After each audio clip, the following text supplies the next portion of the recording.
Come along, come along, come along, come along.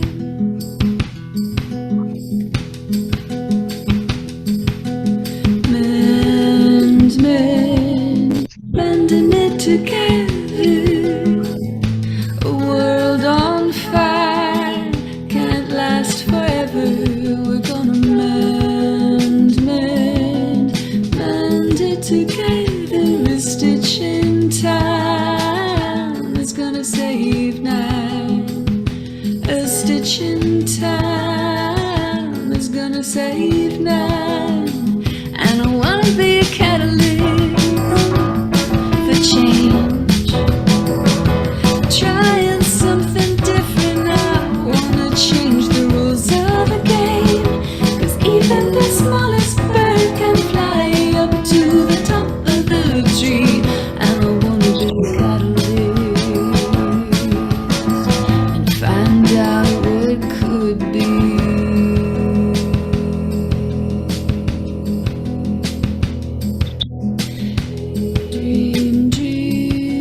Dreaming together. Some say hope is a thing with feathers. We're gonna dream together. It sings a song, never stops at all. It sings a song, never stops at all. And I wanna be a catalyst for change.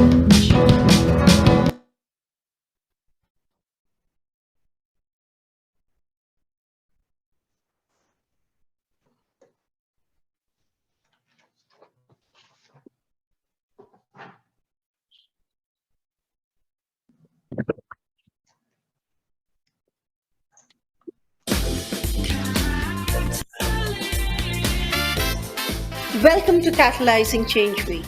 This year's Catalyzing Change Week is about solutions from the front line by social innovators. In 2022, Catalyst 2030 concentrated its efforts on bringing proximate leaders and frontline solutions to the forefront. Collaborations led by members from the Global South produced groundbreaking reports on climate and transforming education, with an emphasis on offering local solutions. We continued our mission to create an enabling environment for social entrepreneurs to flourish by initiating a letter to donors, signed by more than 1,200 social entrepreneurs and innovators. The Catalyst 2030 awards ceremony was spectacular, and the awards themselves welcomed by the private sector, governments, bio multilaterals and donors. Catalyst 2030 as a movement is disruptive. One of the best things I think that's come out of Catalyst 2030 so far is incredible collaboration across the ecosystem that just didn't exist before Catalyst came into being. The thing I love most about Catalyst is that it's an open movement for social entrepreneurs around the world. I would encourage anyone who's looking to be more connected with their local communities around social development goals to come along to Catalyzing Change Week. Welcome to Catalyzing Change Week.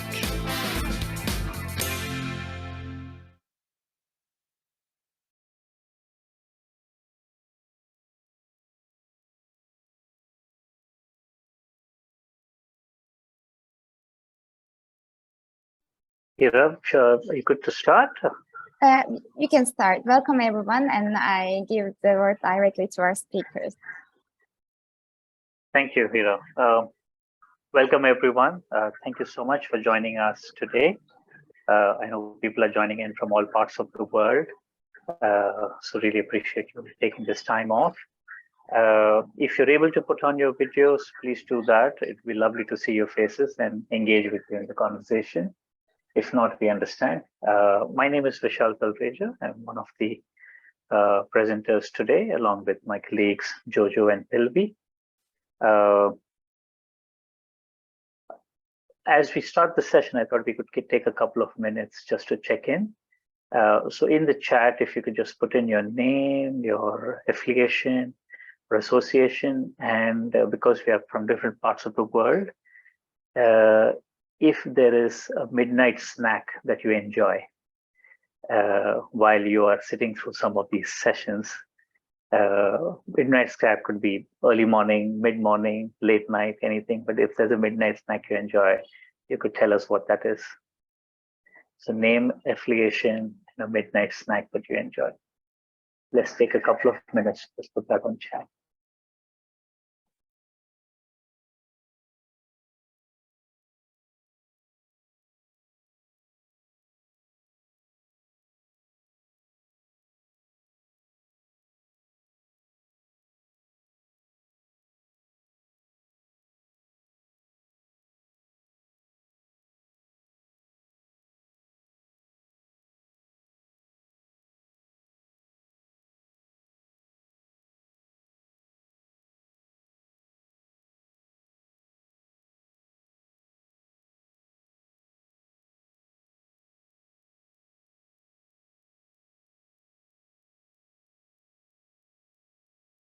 Lovely. Thank you, Christine.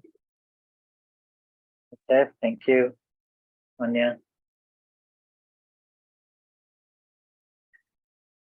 Tony, lovely. Yeah, chips are a go-to for everyone. Heroes.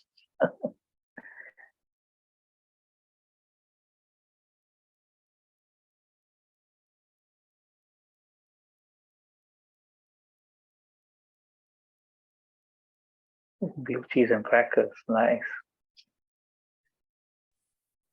Rice crackers. Roasted chicken as a midnight snack, Sharika, something. For people who have just joined us now, we're just on chat introducing ourselves, name, affiliation, where you're joining us from, and a midnight snack that you enjoy.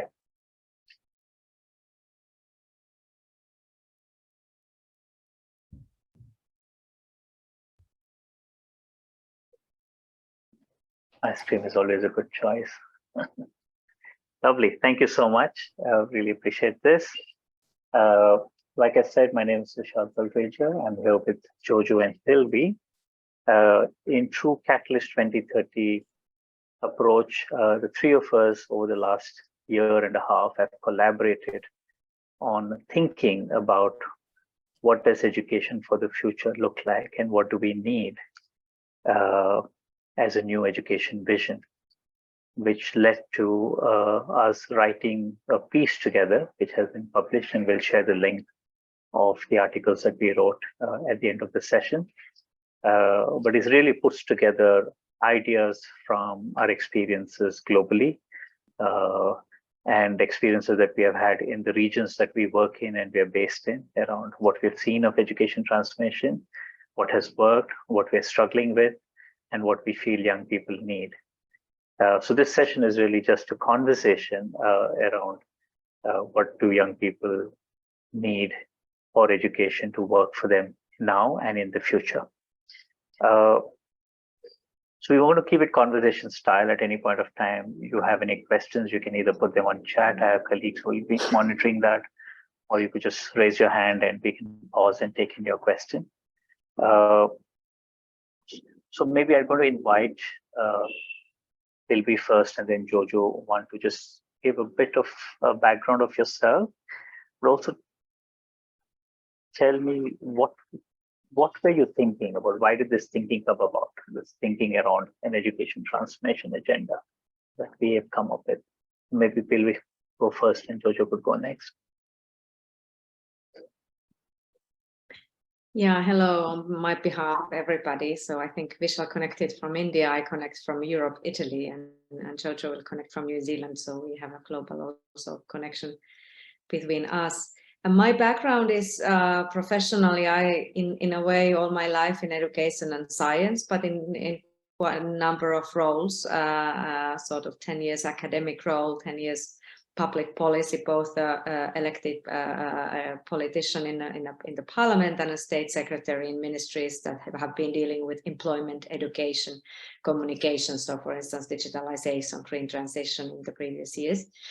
And currently I work as a director of European Training Foundation. I'm third week in my new job, so I'm a new in a new situation in that sense in my life. But I do feel that I'm in a way at the moment bring together everything I've done in life into this one job that works actually on the field of education and skills lifelong learning outside of European Union, so in countries in Central Asia, Africa, Eastern Europe, Western Balkans, so relatively broad range.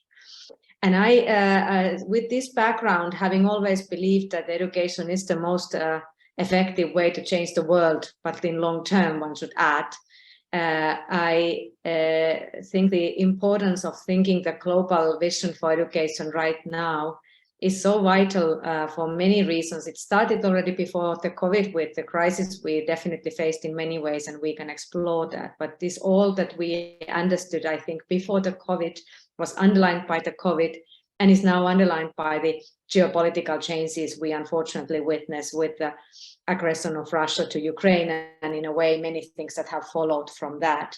And if we are truly thinking that education can bring about change, opportunities, and positive visions for young people, and if we say it's long term, so the only way for us, unfortunately, is now to think about not only 2030 like the catalyst, but also 2040, because all the changes in the way we approach education, in particular in systemic level, they take long time to take root. So I must say that for me, having training back at the university as a historian, one of the sort of lines that I like to repeat is that we should remember that the idea of having education for all children, the so-called mass education, is relatively young in human history. It's only 100, 150 years old, depending a little bit on the country. And that was a revolutionary idea at the time, very progressive. You had before only very, very thin elites that actually went to school at all, and others just didn't have any education.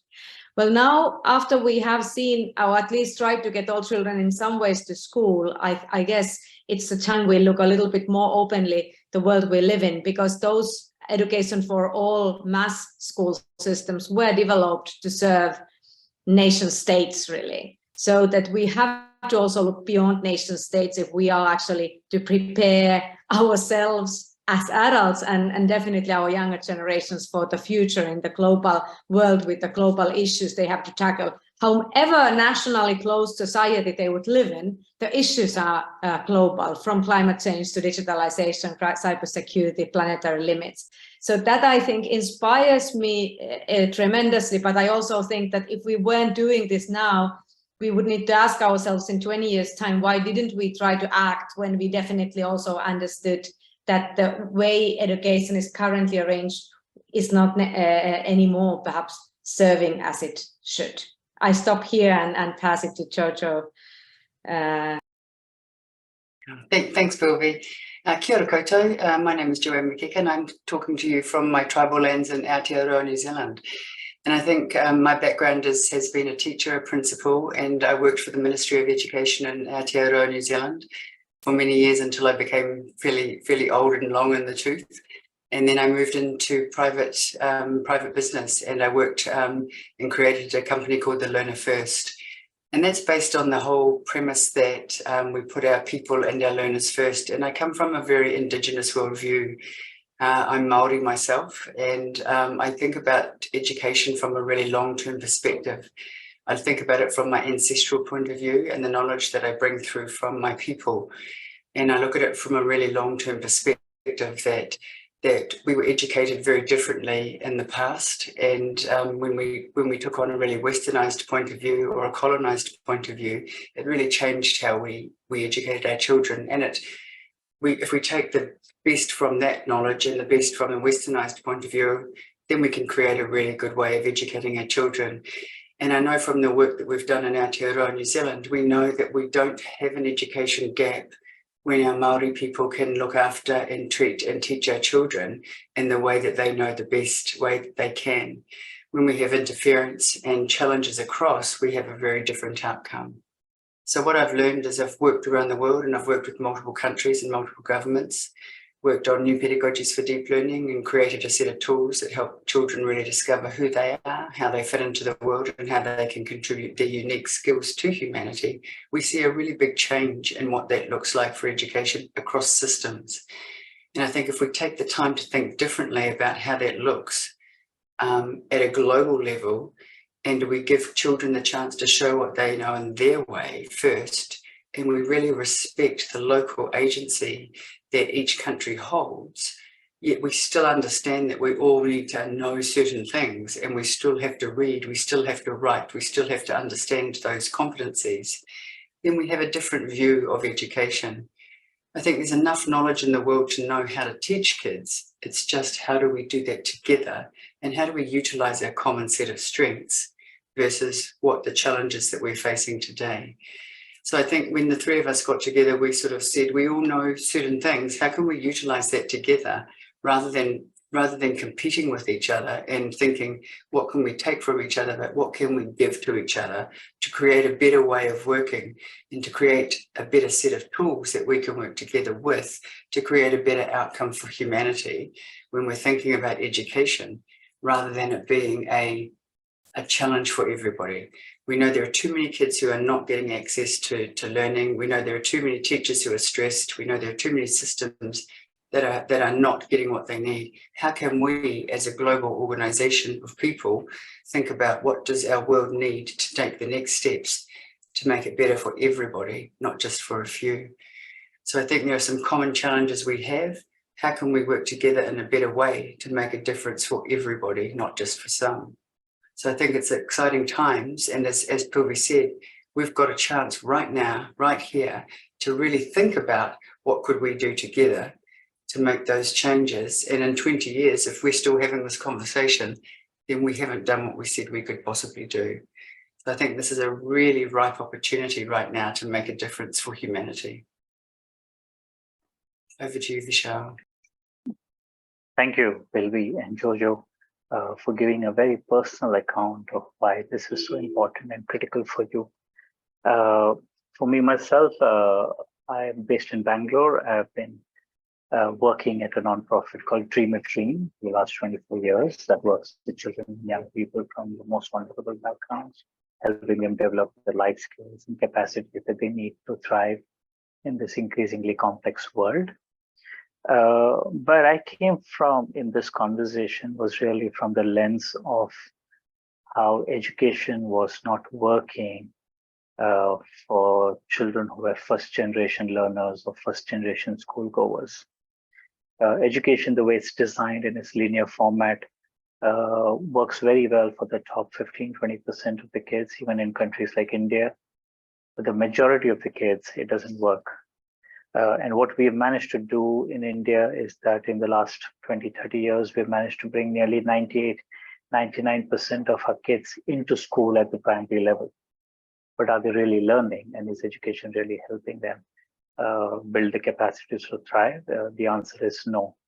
Because the education system with this one-size-fits-all model fundamentally does not recognize that children who grow up in poverty or neglect or abuse or violence or displacement, or extreme poverty or in warlike situations, they don't achieve developmental milestones as they're growing up because of these adverse experiences.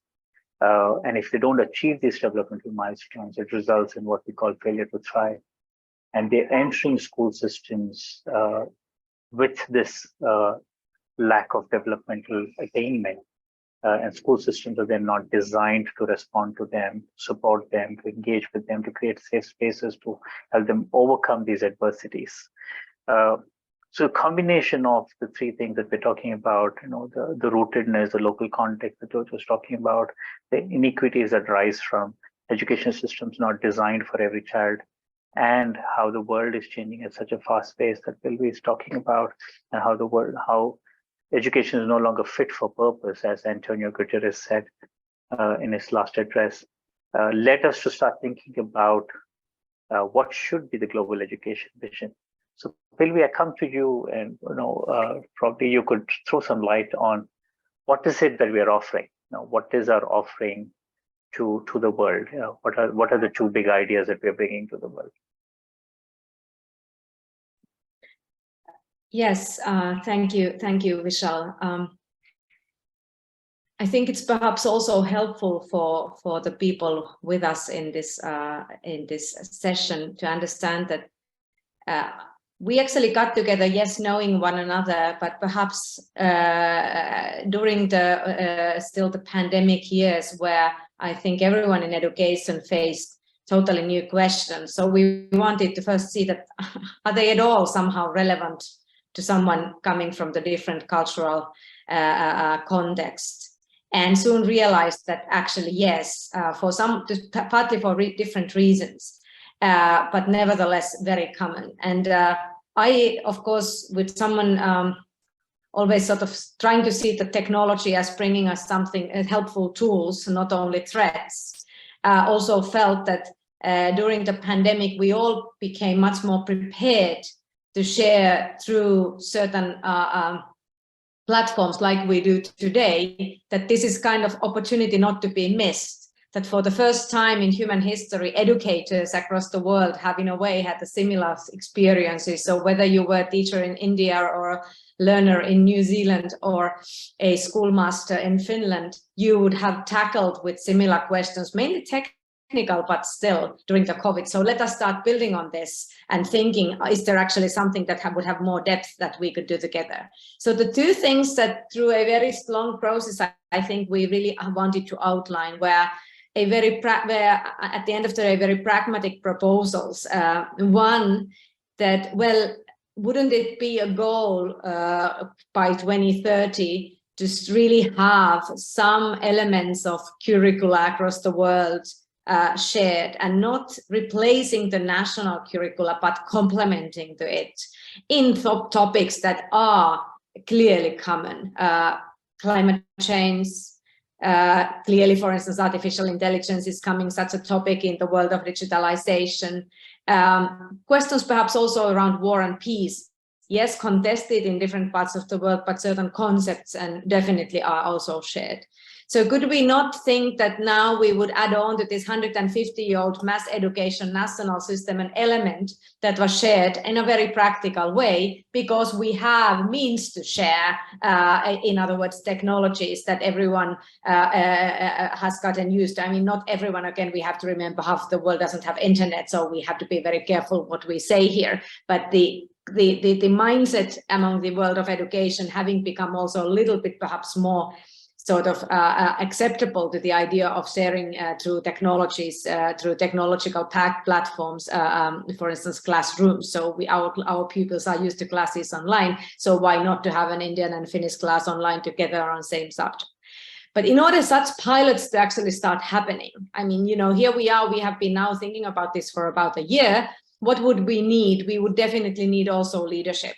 And it's not only leadership in terms of visionary people and who have the vision, and actually which I think many, that's I think our experience, will share and actually join, but it's also an organizational structural leadership. And here I think the question is open, and that's how we also phrase it in our article, that namely that whether our current organizations could take a lead, UN organizations, OECD, some others, or whether we do need actually a truly global sort of education organization for global education. Again, remembering that most of our global structures were born after the Second World War. So perhaps it's time to ask that, do we have everything we need, or has this sort of time also brought new needs? And for this, we are not proposing a definite answer.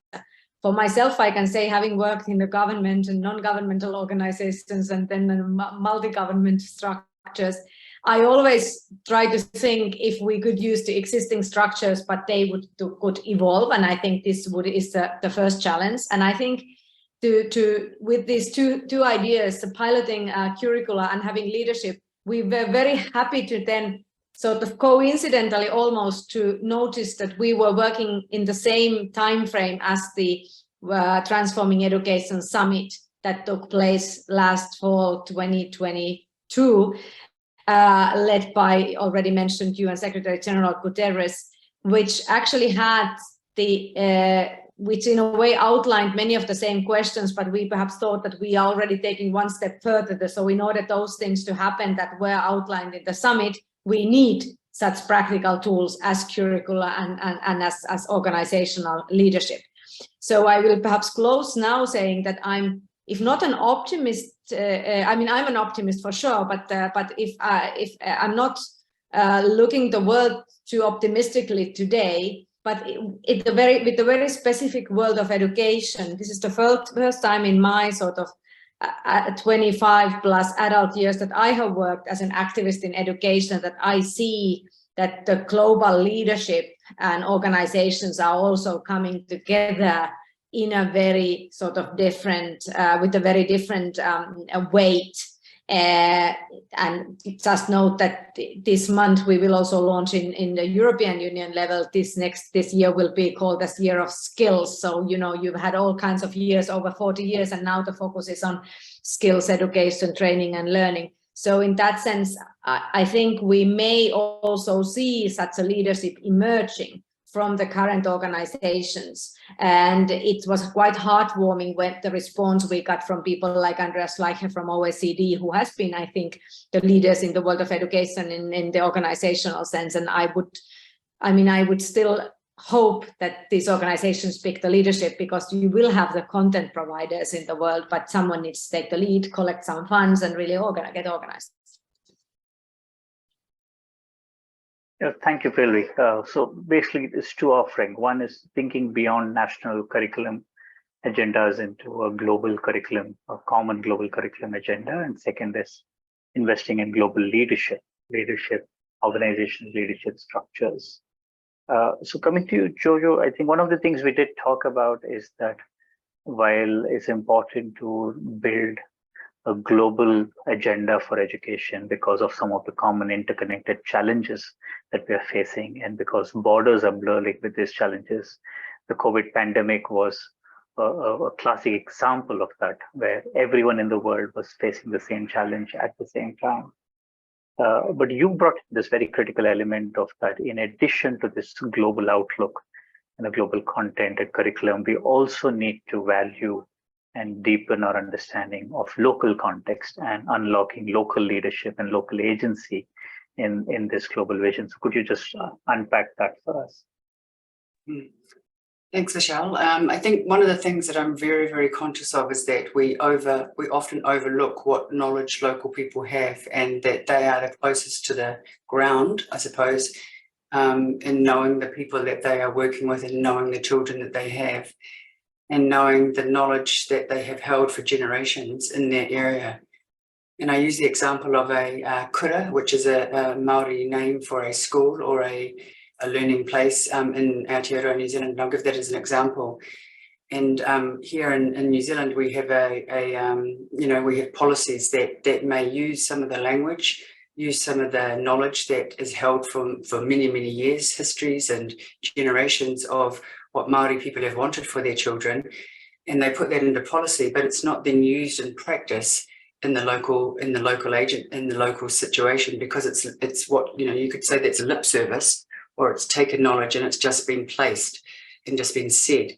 So what we've done a lot of work on over the last few years is being allowing the local people to actually use their local knowledge, and it's been able to be implemented by them in their way, and it's been chosen how they choose to do that. So we now in New Zealand have a local, what we call a histories curriculum.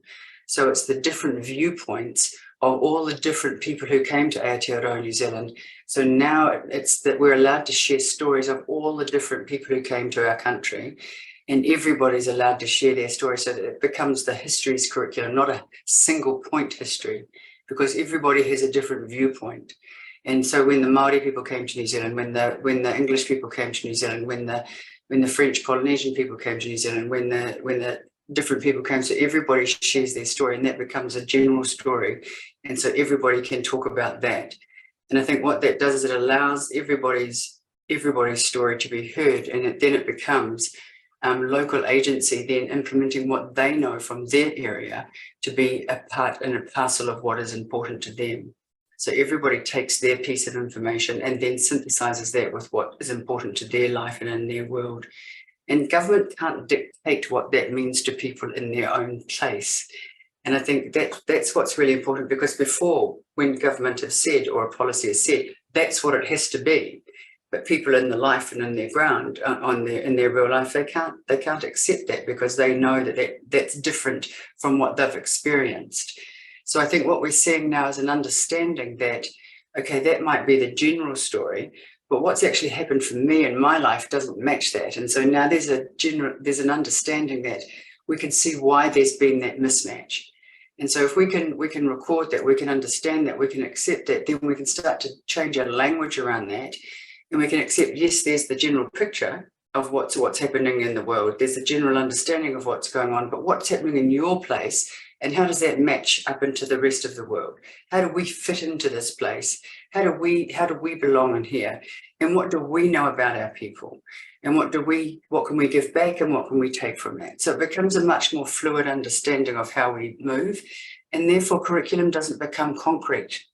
And I think that's a really critical piece of a critical way to think about it, so that curriculum becomes something that we can learn about and we can develop and we can move on from, because we know knowledge isn't static.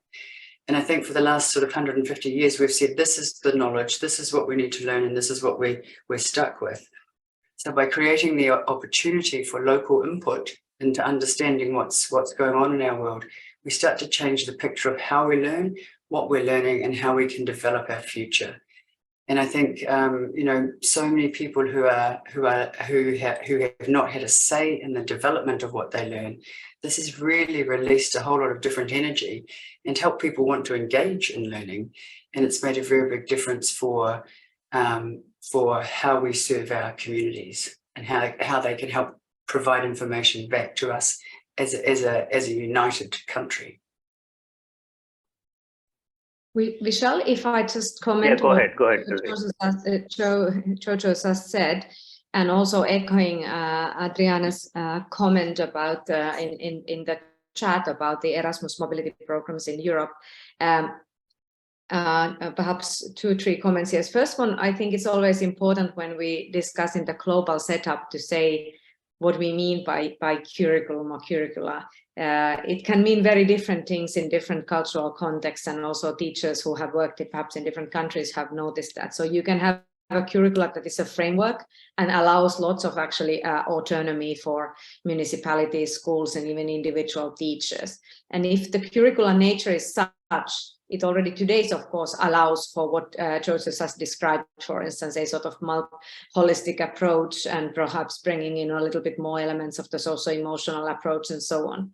While if the curricula is very strict with learning objectives that have to be met and with the assigned materials, then it actually keeps the system in a very sort of systemic level and allows for very little variation. So I think one thing we definitely also are very much supporting is this idea of a framework curricula that could bring in, yes, still keep the national level, but bring on one hand the local and what Jojo was talking about, the different learnings we have from various communities, and on the other hand the global, so that way the curricula could allow for all those levels without sort of being broken down and in that sense revolutionized. We would still have a curriculum and a backbone for teaching. And if someone is now wondering if this is possible, I can say from the Finnish point of view that one, I think the strength of the Finnish system has been for quite a long time that it's exactly this kind of framework curricula that we follow, and it does leave room for different levels for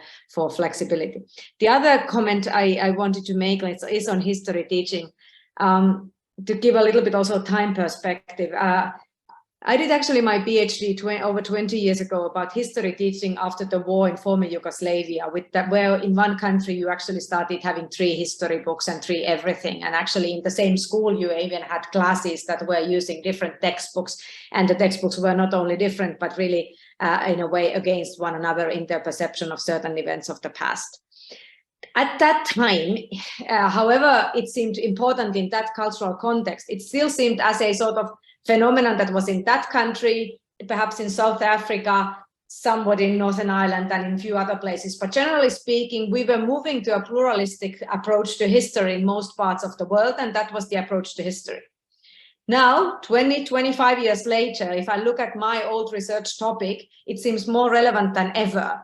Now, when we see what has happened in Russia in the last 10 years, the history teaching has been turned to support entirely this project that is also now manifested in a brutal war.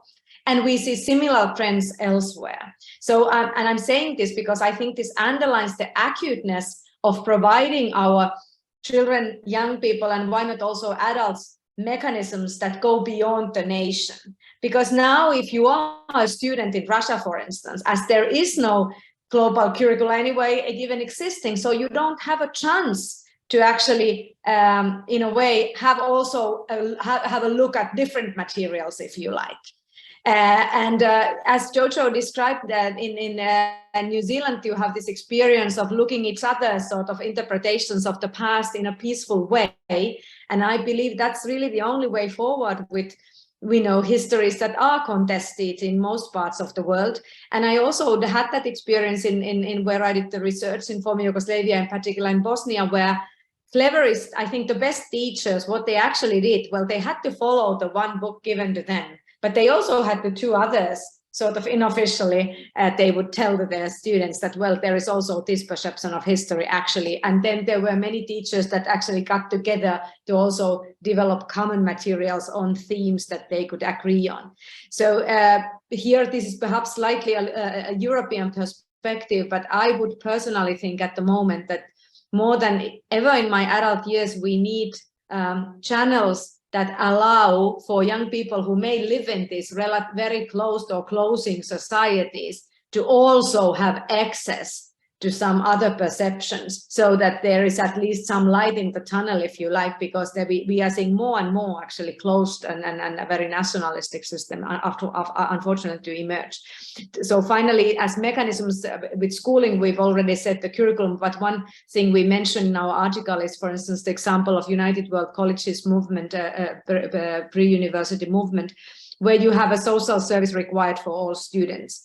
I have come to think that whether we could also have a sort of short course, 10 days short courses that would a little bit follow the sort of Erasmus models, but that for younger generations as well, whereby we could offer this sort of experiences of coming together and sharing your different learnings actually in a shorter format, but at least to have a chance of young people meeting more and more, because it's such an acute situation, I believe. We need to, in a way, rebuild our worldviews, not only as adults, but as a mother, I almost feel that my sons who are in their sort of early adult years or teenage years suddenly live in a world of war, of hostilities to the extent that they couldn't imagine a few years back. So in that situation, we also have to offer perspectives in a very acute sense.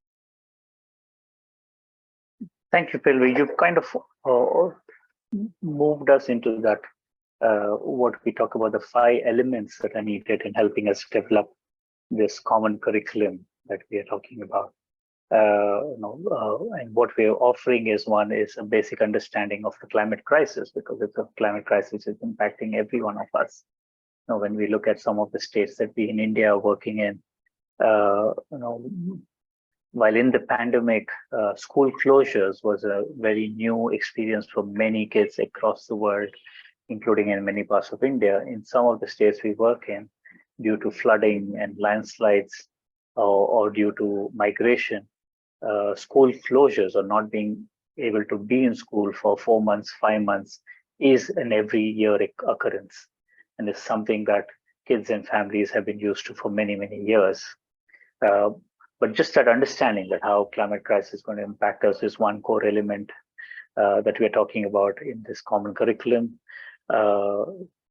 Understanding, helping students and young people understand the rising inequities and how they threaten stability and prosperity. Again, a case in point being India, where there are instances of for 10,000 jobs, there are over 1 million applications. How do you actually create jobs for 1 billion people? Especially if the education system itself is not preparing them with the right kind of skills and capacities. Pilvi kind of talked a bit about this, understanding technological advancements. Now, while technological advancements have also brought us closer, and during the pandemic, technology was used heavily in bringing learning to students and young people in many parts of the world. There are also challenges with technology, the rise of fake news, misinformation. So how do young people understand the role of technology in their world? understanding the role of democracy and threats to open societies that we are beginning to see increasingly now in many parts of the world, and why young people need to understand that so that they can critically then shape the kind of societies that are based on peace and prosperity and harmony. And finally, I think one of the things that also came out of the pandemic, which is becoming this common element in the curriculum, is for the first time we realized that just unsustainable economic growth as a target for societies, for economies, for countries, is no longer just sustainable anymore. And what we need to do is we need to move towards thinking around well-being and thriving as core purposes of economies and countries. So these are the elements that we are proposing in this core curriculum with a global outlook. At the core of it, finally, we are saying that young people also need to develop a sense of solidarity and sense of understanding solidarity with each other from different parts of the world. And Pilvi's experienced this in her work with the United World Colleges. So Pilvi, maybe you could talk quickly about that.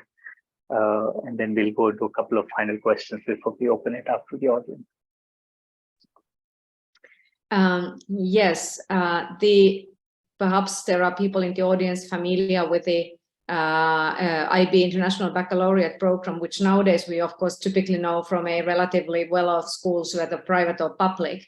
But actually originally the whole IB was born in 1960s, early 70s, together with a movement called United World Colleges, first school in Wales and now a little less than 20 schools across the globe, catering for the pre-university years, so the formative years, in other words, for young people's lives.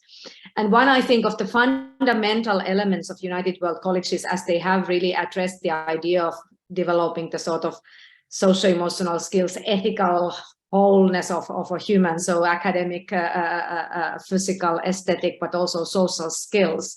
So the mechanism or the activity that's been there so several decades is what I very briefly mentioned, social service, whereby every week you really, as part of the famous word curricula, you actually are addressing an issue that falls into the realm of elderly care, working with refugees, working with in different ways, handicapped people, working on environment causes or so. But I think the point is that it's really regulates something you don't, it's not a one sort of project you do once, but you do it every week for your 2 years, with of course the idea that through that you develop your sort of sense of solidarity, whether it's a planetary solidarity or solidarity among generations or between different groups of people. And I can say from my really own experience, because sometimes it can be perhaps a good also to share what really happened to you yourself. 30 years ago at the age of 17, I had a chance to be in such a school, and I had 2 services I did.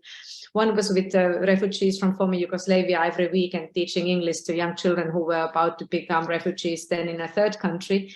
And the other one was working with the mentally disabled people, where Italy as a country where my school was is a very, I think, advanced in a sense that they really know what inclusion means in reality.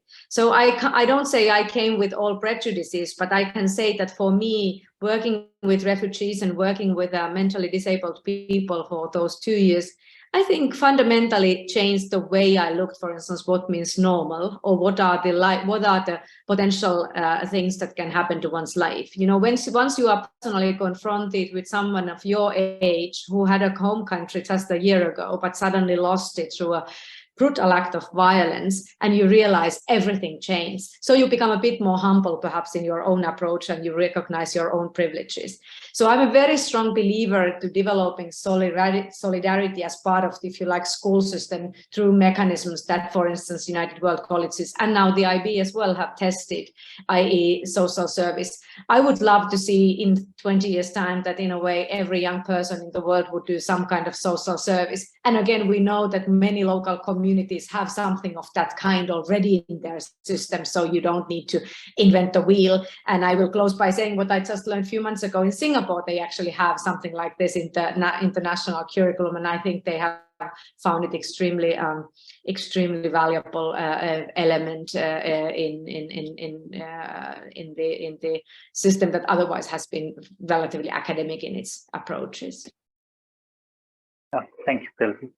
If people have questions or reflections, please share them in the chat. I'm going to move to Jojo for one question. Pilvi spoke about this need for global leadership and global leadership structures for this education transformation movement that we are proposing. And in our conversations, we also realized that this is an opportune time for that to happen. There are fundamental shifts that have happened in the world in the last few years that have created opportunities for this kind of new leadership to emerge, having this bold global outlook for transforming education. Could you probably just throw some light into what are those opportunities that have emerged that is enabling this to happen? I think the emergence of opportunities is about people are starting to understand who they are and how they fit into the world and how they can contribute. I think that's the piece that's really interesting, is that the emergence of the new type of leadership that's coming through is what's exciting, is that I want to say, I don't want to use the word old guard, but that's the shift. It's the people who are coming through now who have the new energy for what needs to happen next. And don't be frightened. Don't be frightened to step up, to stand up and to say, we have the knowledge, we have the understanding, and we have the connection to know what needs to happen. There are groups emerging of people who have an understanding of what needs to happen within their country and within their world. And if you have the knowledge of your own identity, we have a word in New Zealand called tūtangata, which is a Māori word for stand tall. Stand tall and know what you need to do next. Be proud of who you are and take that knowledge and move into it and step forward with us.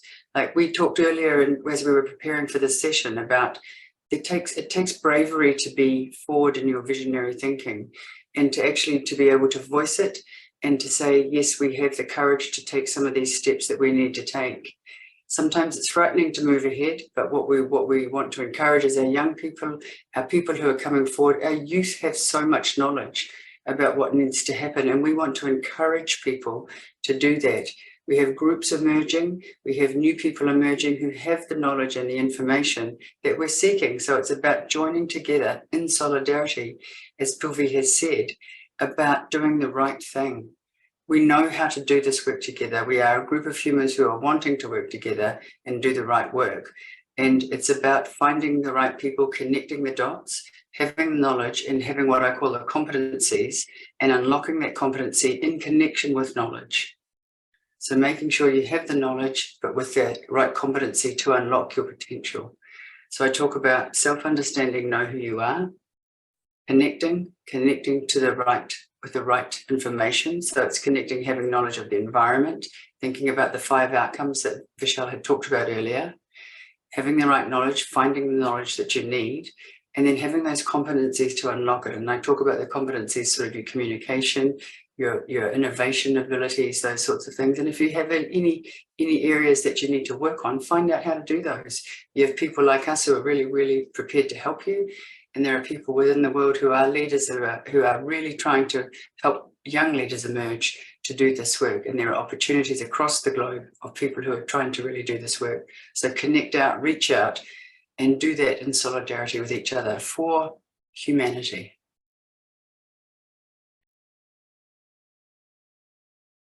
Thank you, Jojo. I think in a sense, you've also answered to some extent, and maybe you could add more layers to it, one of the questions that came in the chat about how we need to define who is the global student. So there's some bits of it that you've spoken into in your last response, but maybe you could add some more nuance to it. The global student is us all. I think, each one of us as a student, we don't stop being a learner. I think, we're born with we come in, depending on your own personal beliefs, but I think that each one of us, we have a responsibility to help each other to become the best we can be. And I think, I always talk about being a lifelong learner, and that, we want everyone to be able to help learn together, and that, in my culture, we all have a place and we all actually add to each other's life. And I think about when you're a contributor, I've developed what's called a contributive learning, and we all find what we have to contribute to the world.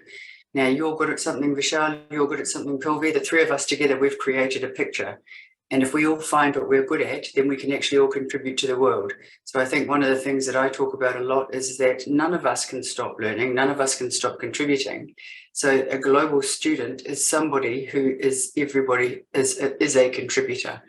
And so